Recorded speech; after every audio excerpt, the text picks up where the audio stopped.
Hello guys, आज की जो वीडियो है वो Delhi University previous year question paper provide करूँगा। यहाँ मैं आप लोगों को BCom honours and BCom subjects, ठीक है। अगर आपको सिलेबस चाहिए बीकॉम ऑनर्स एंड बीकॉम का तो लिंक मैंने डिस्क्रिप्शन में दे रखा है, तो आप जाकर सिलेबस चेकआउट कर सकते हो, ठीक है।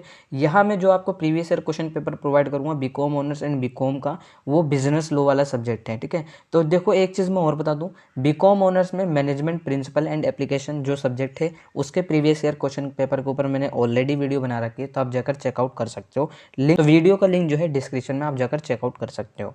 दूसरा जो सब्जेक्ट है फाइनेंशियल अकाउंटिंग सब्जेक्ट जो है वो चेंज हुआ है, तो इस वजह से बीकॉम ऑनर्स के यहाँ पर नहीं मिलेगा आप लोगों को प्रीवियस ईयर क्वेश्चन पेपर, क्योंकि उसका जो सिलेबस है और जो सब्जेक्ट है वो चेंज है। बीकॉम वालों को मैं बता दूं, बीकॉम में भी 2 सब्जेक्ट और हैं, तो यहाँ पे बिजनेस लॉ को तो मैं आप प्रोवाइड कर दूंगा आप लोगों को, लेकिन जो 2 और सब्जेक्ट हैं आप लोगों के, वो सब्जेक्ट एंड सिलेबस चेंज है, इस वजह से मैं 2 एडिशनल सब्जेक्ट आप लोगों को प्रोवाइड नहीं करूँगा प्रीवियस ईयर यहाँ पे, ठीक है। तो सबसे पहले मैं बिजनेस लॉ की बात करता हूँ, ठीक है। और अगर आपको जी या अदर सब्जेक्ट्स के प्रीवियस ईयर क्वेश्चन पेपर चाहिए तो आप जाकर चेकआउट कर सकते हो सिलेबस एंड पीवाईक्यू प्लेलिस्ट में जाकर, ठीक है। तो सबसे पहले मैं यहाँ बात करता हूँ बीकॉम ऑनर्स की। अगर आप बीकॉम से हो तो वीडियो को स्किप कर सकते हो, बीकॉम पर जा सकते हो डायरेक्ट वीडियो स्किप करके, ठीक है। तो यहाँ सबसे पहले मैं बीकॉम ऑनर्स की बात करूँ, देखो आप लोगों को मैं पहले ये सजेशन देना चाहता हूँ, ये आप लोगों को पहले बता दूँ मैं, प्रीवियस ईयर क्वेश्चन पेपर में आपको ये वाली यूनिट देखने को मिलेगी, ये वाला द इंफॉर्मेशन टेक्नोलॉजी एक्ट 2000। अगर ये प्रीवियस ईयर में पूछ रहा है 2019, 2020, 2021 के क्वेश्चन पेपर में अगर पूछ रहा है तो आपको ये नहीं पढ़ना है, क्योंकि ये नए सिलेबस से हटा दी गई है ये यूनिट, ठीक है। 2022 में हटा दी गई है यूनिट, ये चीज़ ध्यान रखो। एड यूनिट, ये जो यूनिट है आप लोग सिलेबस चेकआउट कर लोगे तो आपको पता चल जाएगा, ये यूनिट जो है ये ऐड करी गई है discharge of contract and remedies of for breach, ठीक है। ये ऐड यूनिट करी गई है, ठीक है। लेकिन ये यूनिट जो है रिमूव कर दी है, इस यूनिट को आपको नहीं पढ़ना है। ये प्रीवियस ईयर में अगर आपको क्वेश्चन मिलता है तो आपको रीड आउट नहीं करना है, ये चीज़ ध्यान रखना भाई सभी लोग, ठीक है। खैर अब मैं बात कर लेता हूँ क्वेश्चन पेपर की ओर। क्वेश्चन पेपर 2019 का है BCom honours business law subject, देखो आप लोग देख सकते हो सेमेस्टर फर्स्ट, ठीक है। अब यहाँ पे आप लोग के देखो ये पढ़ सकते हो, इंस्ट्रक्शंस पढ़ सकते हो। बाकी मैं क्वेश्चन नंबर पहला आप लोगों को बता दूँ, देखो स्टेट विद, थोड़ा सा हल्का सा मैं इसे वो कर लूँ, तो यहाँ पे देखो इन्होंने किस तरीके से पूछा है, ठीक है। तो यहाँ पे इन्होंने देखो ये इस तरीके से क्वेश्चन पूछे, A part, second part, third part, ठीक है। फिर इन्होंने बी में पूछा है जैसे मिस्टेक रिजल्ट, में थोड़ा सा जूम कर देता हूँ, स्क्रीनशॉट ले लो आप लोग। Mistake result in contract to be void valid as well as voidable, ठीक है। ये क्वेश्चन है आपका। फिर यहाँ पे इन्होंने और में दे रखा है, या तो ऊपर वाला करो या नीचे वाला करो। जैसे ए पार्ट है, इन्होंने बोल रखा है state with reason whether the following statement are true और फॉल्स, ठीक है। इन्होंने बी पार्ट पूछा है और आप लोगों को हिंदी में भी मिल जाएगा देखने को। जैसे हिंदी में इन्होंने दे रखा का संक्षिप्त कारण बताएं कि क्या निम्नलिखित कथन सही है या गलत है, हिंदी में भी लिख रखा है, ये चीज़ ध्यान रखो। ए पार्ट, दूसरा पार्ट ये रहा आप लोगों को, एक विचार के लिए एक अजनबी पर मुकदमा नहीं कर सकते, ठीक है, ये लिखा हुआ है। क्वेश्चन है यहाँ पे देखो, चौथा पेज ये रहा आप लोगों को दिख जाए, चौथा पेज, ठीक है। चौथा पेज में लिखा है खा अनुबंध में गलती का परिणाम, ये लिखा हुआ है, ठीक है।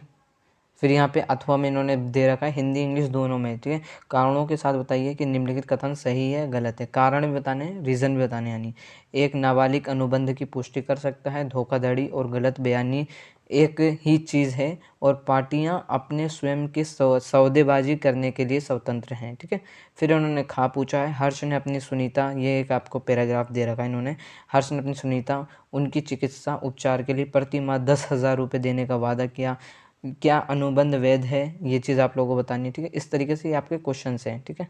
तो आप लोग स्क्रीनशॉट ले लो, आप लोगों ने स्क्रीनशॉट ले लिया होगा, यूप, ठीक है। तो यहाँ पे फिर ऐसे, अब ये है आपका छठा पेज, ठीक है, ये 6 नंबर पेज है आप लोगों का। यहाँ पे इन्होंने तीसरा क्वेश्चन ये रहा, define the term goods under sale of goods act, ठीक है। बी इन्होंने पूछा है right of stoppage of goods in transit is an extension of unpaid sellers right of lien discuss, ठीक है। और यहाँ पे तीसरी इन्होंने ये दे रखा है, ठीक है। फिर यहाँ पे या तो वो वाला करो क्वेश्चन या तो ये वाला करो, नीचे वाला ए पार्ट दिया है यहाँ पे इन्होंने, why is important to determine the time in which ownership will pass, ठीक है। सेकंड पार्ट इन्होंने दे रखा है is right of release available to the unpaid seller comment, ठीक है। सी तीसरा इन्होंने दे रखा है goods are delivered by Mahesh, यहाँ पे आप लोगों को ये पढ़ना है, ठीक है, बेसिकली। फिर यहाँ पे इन्होंने ये पूछा है बी पार्ट में, define sale and different between sales and agreement to sale. ठीक है, तो ये मैं प्रीवियस ईयर आप लोगों को प्रोवाइड कर रहा हूँ। ठीक है, ने पूछा है काम में, फिर नीचे दे रखा है जिसने स्वामित्व पारित होगा उसमें समय निर्धारित करना क्यों इम्पोर्टेंट है। ठीक है, महत्वपूर्ण है यानी। अब यहाँ पे लिखा है पुनर्विक्रय का अधिकार अवैतनिक विक्रेता के लिए उपलब्ध है, विवेचना कीजिए। ठीक है, सम्मान यहाँ पे इन्होंने लिख रखा है। बाकी यहाँ पे इन्होंने खा पाठ दे रखा है कि बिक्री को परिभाषित करें यानी सेल क्या है। ठीक है, और बिक्री और बेचने के लिए समझौते के बीच अंतर स्पष्ट करें। ठीक है, चौथा क्वेश्चन आप लोगों का ये रहा, एक्सप्लेन द टर्म यहाँ लिखी हुई है, आप लोगों को बतानी है। या तो नीचे वाला करो, जैसे LLP is a hybrid between a company and partnership firm. ठीक है, डिस्कस करना आपको। फिर इन्होंने बी बोला है हाउ आर द, और यहाँ पे एक चीज़ मैं और बता दूँ, यहाँ पे आप लोगों को मार्किंग स्कीम देखने को मिल जाएगी। आप लोग देख सकते हो साइड में लिखा हुआ है इन्होंने मार्किंग स्कीम। ठीक है, तो ये चीज़ भी आप लोगों को दिख जाएगी यहाँ पे। ठीक, तो ये रहा आपका 10 हुआ। ये आपका 10 नंबर पेज है। यहाँ पे इन्होंने ये बता रखा है how can LLP be incorporated under LPP act 2008। ठीक है, इस तरीके से क्वेश्चन पूछे जा रहे हैं, आप लोग चेकआउट कर सकते हो। ठीक है, फिर इन्होंने पांचवा क्वेश्चन ये दे रखा, पांचों क्वेश्चन में हिंदी और इंग्लिश दोनों में बता रखा है। ये हिंदी में, ये इंग्लिश में, और या तो ये वाला क्वेश्चन करो या नीचे वाला क्वेश्चन करो। फिर इन्होंने हिंदी में भी पूछा है, जैसे सूचना और प्रौद्योगिकी अधिनियम किन अनुबंधों पर लागू नहीं है, विस्तृत करना, आपको व्याख्या करनी है। ठीक है, निजी और सार्वजनिक कुंजी के बीच अंतर स्पष्ट कीजिए। यहाँ लिख रहा है different between private and public की। ठीक है, define the term subscriber and what are his duties under the IT act. ठीक है, अब ये जो है आपका पेज नंबर 12 ये रहा, लास्ट है, इसमें इन्होंने दे रखा है अथवा हिंदी में का ये रहा, खा ये रहा और गा ये रहा। ठीक है, डिजिटल हस्ताक्षर की व्याख्या करें और वे इलेक्ट्रॉनिक हस्ताक्षर से कैसे भिन्न हैं, अलग कैसे हैं। ठीक है, साइबर आतंकवाद से आप क्या समझते हैं, यानी जो साइबर टेररिज्म है ये है क्या, what do you mean by cyber terrorism. ठीक है, ये 5 नंबर का क्वेश्चन है। ठीक है, ये चीज़ ध्यान रखो। बाकी आप लोगों को मैं यहाँ बाकी ये मैं आप लोगों को प्रोवाइड कर रहा हूँ 2021 का क्वेश्चन पेपर। इसमें आप लोग चेकआउट कर सकते हो यहाँ पे, जैसे बिजनेस लो BCom ऑनर्स सेमेस्टर फर्स्ट, ये मार्च अप्रैल 2021 का क्वेश्चन पेपर है। ठीक है, तो ये और ये रहा आप लोगों का 3 घंटे का पेपर है, 75 नंबर का पेपर होता है। ठीक है, अब यहाँ पे हिंदी में ये रहा, देखो क्वेश्चन ये रहा, discuss the law relating communication of offer accept and revolution section 4 and section 5 of the Indian contract act. इस तरीके से क्वेश्चन पूछा जा रहा है। ठीक है, फिर यहाँ इन्होंने पूछा है,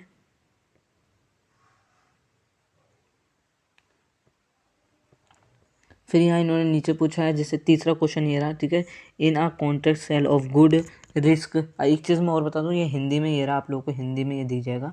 ठीक है, हिंदी में ये नीचे लिखा हुआ है, मैंने हिंदी में नीचे प्रोवाइड कर दिया, ये इंग्लिश में है ऊपर। ठीक है, ये इंग्लिश में है और ये हिंदी में 2021 का, तो आप लोग हिंदी में भी चेकआउट कर सकते हो। जैसे ही इसमें लिख रखा है, दूसरा ये रहा, क्या कोई एजेंट अपनी शक्तियों को प्रतियोजित, ठीक है, कर सकता है, यहाँ पे लिखा हुआ है। ठीक है, तो ये रहा चौथा क्वेश्चन आपका, limited liability partnership is a hybrid between company and partnership. ये यही क्वेश्चन लास्ट उसमें भी पूछा गया था जो मैंने अभी बताया था। ठीक है, elaborate, explain the procedure of conversion of a partnership firm to LPP and consequence of such conversion under the under the second schedule. ठीक है, ये आपको बताना है। चौथा क्वेश्चन आप लोग नीचे भी दे सकते हो, सीमित देयता भागीदारी यानी LPP कंपनी और साझेदारी का बीच का एक मिश्रण है, स्पष्ट करें।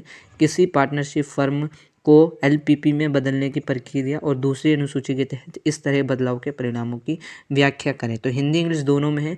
कोई LPP 15 जुलाई 2020 से अब तक एक पार्टनर के साथ चल रही है, ऐसा करने से क्या परिणाम हो सकते हैं, ये उल्लेख करते हुए बताएं कि याचिका कौन दायर कर सकता है और अधिकरण की शक्तियाँ क्या हैं। ठीक है, अब यहाँ पे आप लोग पांचों क्वेश्चन ये देख सकते हो, पांचों क्वेश्चन ये रहा, डिफाइन द टर्म डिलीवरी यानी डिलीवरी क्या है, यहाँ पे इन्होंने पूछा है।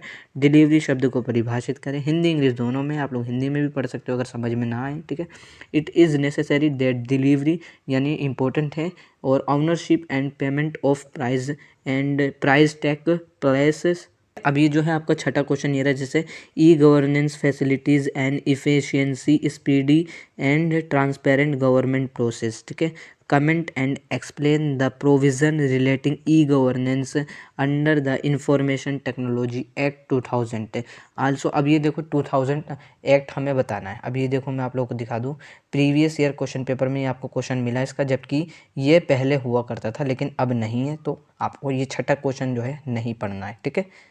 ये आप लोग देख सकते हो, इन्होंने पूछा है छठे क्वेश्चन में, लेकिन ये क्वेश्चन हमें नहीं पढ़ना, ठीक है। तो आई होप आप लोगों को समझ में आ गया हो किस तरीके से आपको क्वेश्चंस का लेवल रहता है। मैं बात करता हूँ यहाँ बीकॉम की बात करता हूँ। देखो बीकॉम ऑनर्स की मैंने बात कर ली। BCom first semester previous year question paper business law subjects की मैं यहाँ बात करूँगा, ठीक है। PYQ सिर्फ बिजनेस लॉ, बाकी जो आपके 2 सब्जेक्ट और हैं उसके प्रीवियस ईयर क्वेश्चन पेपर नहीं मिल पाएंगे, क्योंकि वो जो है सब्जेक्ट जो है और सिलेबस जो है चेंज है। सबसे पहले मैं आप लोगों को बता दूं ओल्ड सिलेबस। देखो दिल्ली यूनिवर्सिटी में 2019 में सिलेबस चेंज हुआ, फिर 2022 में हुआ। 2022 में इसलिए चेंज हुआ, न्यू एजुकेशन पॉलिसी इंप्लीमेंट हुई, उसके बाद जो है सिलेबस चेंज हुआ, ठीक है। अब मैं आप लोगों को बता दूँ बिजनेस लॉ BA प्रोग्राम में, तो बिजनेस लॉ जो सब्जेक्ट है बीकॉम में, ये सेकंड सेमेस्टर में पढ़ाया जाता था 2019 में, 2020 में, 2021 में, 2022 में। लेकिन अब 2023 के सेशन में यहाँ पे इन्होंने हटा दिया है इस सब्जेक्ट को, ये फर्स्ट सेमेस्टर में लिया है बिजनेस लॉ, ठीक है। सिलेबस बाकी आपका सेम है, सिलेबस मैंने खुद चेकआउट करा है, सिलेबस सेम है। बस फ़र्क इतना है, ये पहले सेकंड सेमेस्टर में पढ़ाया जाता था बच्चों को, लेकिन अब जो है ये फर्स्ट सेमेस्टर में पढ़ाया जा रहा है बिजनेस लॉ सब्जेक्ट, ठीक है। मैंने खुद चेकआउट करा है। लेकिन एक चीज़ यहाँ पे आप लोगों को ध्यान रखनी है, सिलेबस में कुछ चेंज है। वो चेंज क्या है, रिमूव यूनिट और एड यूनिट। देखो द इंफॉर्मेशन टेक्नोलॉजी एक्ट जो है, ये पहले अगर आप पहले पढ़ाया जाता था, अब ये हटा दिया गया है 2022 में जब चेंज हुआ सिलेबस, तो इस यूनिट को डिसकंटिन्यू कर दिया, ठीक है। अगर आपको प्रीवियस ईयर क्वेश्चन पेपर में ये यूनिट मिलती है, इससे रिलेटेड क्वेश्चंस मिलते हैं, तो आपको उसे इग्नोर करना है, उसे आपको पढ़ना नहीं है। अब जो है एड यूनिट इन्होंने करी है, unit number 2 discharge of contract and remedies for breach. ये आपको प्रीवियस ईयर क्वेश्चन पेपर में आपको नहीं मिलेगा क्वेश्चन इसका, लेकिन ये अभी 2022 के सिलेबस में इन्होंने ये यूनिट ऐड करी है और इसे रिमूव कर दिया, ठीक है। तो एक यूनिट रिमूव कर दी, ठीक है। अब मैं सबसे पहले आप लोगों को बता देता हूँ 2019 का प्रीवियस ईयर क्वेश्चन पेपर ये रहा, आप लोगों को देख सकते हो। सेकंड सेमेस्टर मैं बता रहा हूँ ना, सेकंड सेमेस्टर में पढ़ाया जाता था ये सब्जेक्ट आपको, बिजनेस लॉ बीकॉम हो गया। 3 घंटे का पेपर होता है, 75 नंबर का क्वेश्चन है, 75 नंबर का पेपर होता है, ठीक है। और यहाँ पे जो आपको देख सकते हो पर्सन जो आते हैं, टोटल जो क्वेश्चंस आते हैं वो 5 क्वेश्चंस आते हैं, ठीक है। क्वेश्चन नंबर 1 यहाँ पे आप लोग देख सकते हो, मैं आप लोग स्क्रीनशॉट ले लो, ठीक है। फिर इन्होंने बी पार्ट ये लिख रखा, अथवा में इन्होंने ये दे रखा, या तो ए पार्ट बी पार्ट करो नीचे वाला, या तो ऊपर वाला करो, कोई एक ही करना आपको, ठीक है। Raghav the right of survey against creditor debater and को सिक्योरिटी, ठीक है। देखो लेनदार देनदार और सह जमानती के खिलाफ जमीनती अधिकारों की व्याख्या कीजिए। जमानती अधिकारों की व्याख्या करनी है यहाँ पे, ठीक है। फिर इन्होंने बताया राघव एज 16 ईयर, ठीक है। हिंदी में भी लिखा है, देखो जो 16 वर्षीय राघव की टांग पैर, यानी टांग जो है पैर में क्रिकेट खेलने के दौरान अस्थि भंग हो गया, ठीक है। यहाँ पे इंग्लिश में देखो पढ़ सकते हो, फ्रैक्चर हिज लेग, यानी उसका जो फ्रैक्चर हो गया लेग पर, ठीक है। While playing cricket he goes to a doctor and get his leg plaster. The doctor demand a fee of ₹20,000, but Raghav refuses to pay on the ground of minority. The doctor files suit against Raghav, ठीक है। Will the doctor success, ठीक है। तो यहाँ पे इन्होंने बता रखा 2,000 रुपये फीस की मांग करता है, परंतु राघव अवयस्क होने के आधार पर देने को मना कर देता है, ठीक है। डॉक्टर राघव के खिलाफ मुकदमा दायर करता है, क्या वह सफल होगा? अब ये आप लोगों को बताना है, क्या वो सफल होगा डॉक्टर या नहीं, ठीक है। फिर इन्होंने दूसरा क्वेश्चन पूछा है, दूसरे क्वेश्चन में भी आपको 2 पॉइंट मिलेंगे। ऊपर के ए और बी करो, नीचे के ए या बी करो, आपके ऊपर है, ये डिपेंड करता है, ठीक है। तो डिफाइंड कंडीशन एंड वारंटी, यानी जो शर्त है और वारंटी है दोनों को परिभाषित करना है क्या ये, ठीक है। विक्रय अनुबंध में निहित विभिन्न शर्तों को समझाएं, ठीक है। फिर इन्होंने बी पार्ट दे रखा है, ए बंदूक की नोक पर बी को उसकी कार 50,000 रुपये में बेचने के लिए बाध्य करता है, ठीक है। फिर इन्होंने अथवा में इन्होंने दे रखा है नीचे ए पार्ट, ठीक है। जैसे ए पार्ट में इन्होंने दे रखा है what is an unpaid seller, what are his right, ठीक है। His right against the good under sale act 1930, ठीक है। एक आदत विक्रेता कौन है और माल का विक्रय अधिनियम 1930 के अंतर्गत माल के विरुद्ध उसके क्या अधिकार हैं। इस तरीके से क्वेश्चन का लेवल लेता। क्वेश्चन देखो ज़्यादा हार्ड तरीके से नहीं पूछे जाते हैं। बी क्वेश्चन है, इन्होंने पूछा है define the term goods under the self goods act 1930, ठीक है। माल का विक्रय अधिनियम 1930 में अधीन माल पद को परिभाषित करना है, ठीक है। फिर तीसरा क्वेश्चन इन्होंने पूछा है एक्सप्लेन द फॉलोइंग। अब यहाँ पे आपको तीनों में से तीनों बताने हैं, ठीक है। अब यहाँ आपको 5-5 नंबर के 3 क्वेश्चन है जिसमें आपको बताना पड़ेगा, ठीक है। Eligibility condition for becoming a partner in LPP, ठीक है। और change of register office LPP, ठीक है। Extent of liability of designing partner, ठीक है। अब यहाँ इन्होंने हिंदी में पूछ रखा नामित साझेदार के दायित्व का क्षेत्र एलपीपी के परिजन एलपीपी में एक साझेदार बनने हेतु उपयुक्त शर्तें क्या हैं। या तो नीचे वाला बता दो आप, नीचे वाले भी 5-5 नंबर के हैं। इन्होंने पहला क्वेश्चन पूछा है एलपीपी सीमित दायित्व कंपनी से कैसे भिन्न है, ठीक है। फिर इन्होंने नीचे बी पार्ट पूछा है, ये जो है 10 नंबर का है, ठीक है। ये वाला 10 नंबर का है और ये वाला जो है आपका 5 नंबर का है, ठीक है। ये आप लोग देख सकते हो। एक निजी कंपनी के एलपीपी में परिवर्तन होने की प्रक्रिया को संक्षेप में आप लोगों को बताना है। चौथे क्वेश्चन में इन्होंने A and B part 2 part पूछे हैं, ऊपर वाले करो या नीचे वाले करो, कोई आपकी एक मर्जी है, ठीक है। डिजिटल हस्ताक्षर को परिभाषित, देखो डिजिटल सिग्नेचर पहले भी आया था पहले क्वेश्चन पेपर में और अभी भी आ रहा है, ठीक है। तो इसे पढ़ लेना। डिजिटल हस्ताक्षर की रचना एवं सत्यापन के चरणों की व्याख्या करनी है आप लोगों को, ठीक है। इंग्लिश में लिखा हुआ है यहाँ पे, आप लोग इंग्लिश में भी पढ़ सकते हो। Describe the step for creation and verification of digital signature, ठीक है। अब यहाँ पे आप लोग पढ़ सकते हो आईटी एक्ट, मैं आप लोगों को दिखा देता हूँ।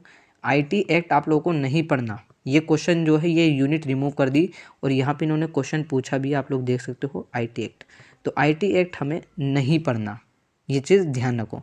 तो आईटी एक्ट हमें नहीं पढ़ना, ये भी आईटी एक्ट से रिलेटेड क्वेश्चन है, नहीं पढ़ना हमें, ठीक है, क्योंकि ये यूनिट रिमूव कर दी, ठीक है, अकॉर्डिंग टू न्यू सिलेबस। पांचवा क्वेश्चन इन्होंने पूछा है what are the tax advantages of LLP in comparison with a company form of business, ठीक है। व्यापार के कंपनी के प्रारूप के सापेक्ष एलपीपी में क्या लाभ है, ठीक है। फिर उन्होंने बी पार्ट पूछा है, फिर उन्होंने अथवा में दे दी। आपको देखो हर क्वेश्चन में 2-2 पार्ट मिलेंगे, कोई ऊपर वाले 2 पार्ट करो या नीचे के 2 पार्ट करो, ये आपके ऊपर डिपेंड करता है। अब यहाँ इन्होंने एक पार्ट दिया जन नीति क्या है, यानी पब्लिक पॉलिसी क्या है, ठीक है। और जन नीति के विरुद्ध समझौते की विवेचना कीजिए, यानी discuss the agreement contrary to public policy, ठीक है। फिर उन्होंने बी पार्ट दिया वो कैन बी। अब मैं यहाँ आप लोगों को 2021 का क्वेश्चन पेपर प्रोवाइड कर रहा हूँ, बिजनेस लॉ सब्जेक्ट बीकॉम, ठीक है। और यहाँ पे सेकंड सेमेस्टर वही है, सेकंड सेमेस्टर में आप लोगों को पढ़ाया जा रहा है, ठीक है।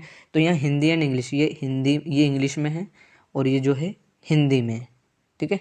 तो आप लोग दोनों का सहारा ले सकते हो, अगर आप हिंदी में चाहते हो या इंग्लिश में, आपके ऊपर है। क्वेश्चन नंबर 1 पूछा इन्होंने a mere mental acceptance and not evidence by word or conduct is in the eyes of law no acceptance, ठीक है। हिंदी में इन्होंने लिखा है केवल मानसिक स्वीकृति जो शब्दों या आचरण से ली गई है, कानून की नज़र में से कोई सबूत नहीं है, कोई प्रमाण नहीं है, कोई स्वीकृति नहीं है, उदाहरण देकर स्पष्ट कीजिए। क्वेश्चन तो ये क्वेश्चन नंबर 2 है, ये क्वेश्चन नंबर 3 है, आप लोग देख सकते हो, ठीक है। तो इस तरीके से क्वेश्चन है यहाँ पे। आईटी एक्ट यह है, जो छठा क्वेश्चन देखो यहाँ पे फिर आईटी एक्ट का है।